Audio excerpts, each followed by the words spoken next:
असगर तबसम दे channel को देखने वाले नाजरीन अस्सलाम वालेकुम। दोस्तों सुबह सुबह का टाइम है, नमाज पढ़िए तो खेतों वाले पासे आया। मैं खेतों की सैर भी करेने ते दोस्तों भी नाल गाल चीत थी है। अज की जी सारी फसल है वह है प्याज। प्याज तो आपको पता है हर घर की जीना, तो प्याज के बगैर तो कोई सालन पकता ही नहीं कि प्याज का बहुत इस्तेमाल होता है सब्जियां के बहुत अहमियत रखेंदा है। इंदे कि हुण तक मैं इंदे बारे दसा कि खादा वगैरह क्या पाउणियां, पानी क्या, तो सारी तक डिटेल दसेंदा पिया। इंदे तो पहले मेरे चैनल को ज़रूर सब्सक्राइब करना है। सब तो पहले तुसा अपना रकबा तैयार कर गिनसो। फास्फोरस जिमें समझेंदे वे, यानी कि फास्फोरस तो देहातों के आम मिल पैंदी है। फार्मा तो वन के गिन गिनो रूढ़ी वगैरह या बहुत चंगी फास्फोरस तो फार्म ते लगे वैसो कुकड़ी वालियां बिठा गिन गिनसो ओ पा दे सो खेलियां। बहुत चंगी फास्फोरस है, उनके नाल फसल बहुत तेज़ी नाल उठती है। तो हूँ रकबा वगैरह अच्छी तरह बना के खेला वगैरह बना गिनो ज़बरदस्त करके उनके तुसा पनीरी गिन सो। पनीरी गिन सो। तो इन्हें तो पहले मैं तो दसा चाह सितंबर दे विच अगर तुसा वहें दे तो हाईब्रिड बीजा वह सो तो उनका होंगे कि वो एंड दे भी नहीं बहा सकता, वो खराब थीवन का मसला होंगे। लेकिन सितंबर वह सो उनकी केयर करनी पोसी तो वो बहुत ज़्यादा मुनाफा दे सकता है पिया। तकरीबन 700 मण तीन रिकॉर्ड किया गया। 700 मण 600 मण तीन वो दे सकता है। जड़ा आम बीज है जड़ा जनवरी को वहींदा है वो बीजा तकरीबन 300 मण तीन दे देंदा है। तो 250 मण इतनी एवरेज होंगी आ पैंदी है।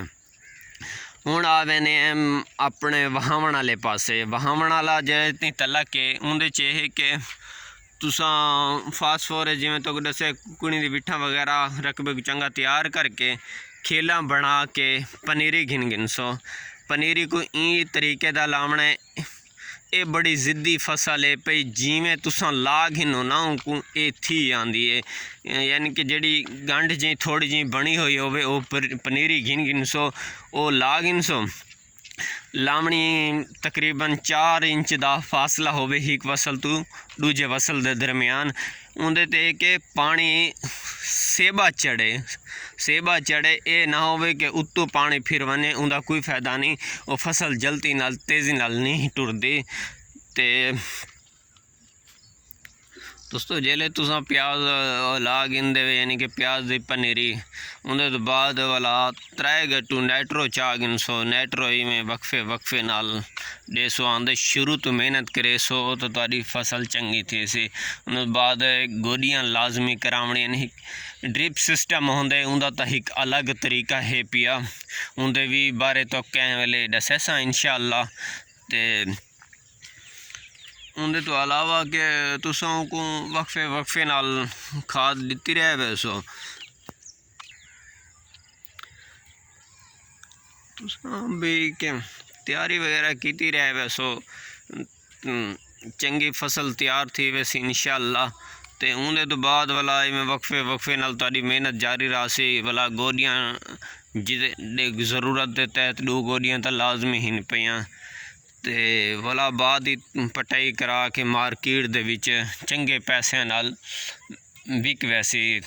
उनके एक एक जड़ी बीमारी होंदी इन्हों को थोड़े जिहा उत्तों भूखा वगैरह सुकन पै वेंदियां जा तले इो होंदा दोस्तों एक pH लेवल यानी कि ज़मीन दी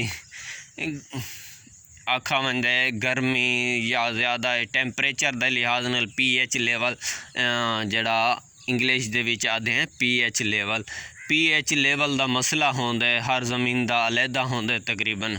उनदे विच है कि तुसा बीमारी लगन का खतरा होंदा है, तुसा सल्फर लाजमी पावनी है यानी कि जहरनुमा पैसो तो यानी कि जी छोटी मोटी बीमारी हो सी वो ख़त्म थी वैसी। उनदे च फी एकड़ दे विच 25 किलो पोटाश लाजमी इस्तेमाल करे सो। कट्ठी नहीं पावने उनके 5 किलो पा गिन सो 6 किलो पा गिन सो ई तरीके नाल हर पानी ते दे सो। पोटाश का तुसा स्प्रे भी कर सकते वे। इंशाअल्लाह अगली वीडियो नाल मुलाकात थी सी। दोस्तों मेरे चैनल को ज़रूर सब्सक्राइब करना है। इंशाअल्लाह इहो जियां वीडियो तो आपको मिलदियां रहे वैसन। अगली वीडियो नाल मुलाकात थी सी। अल्लाह हाफिज़। अल्लाह सोने दिया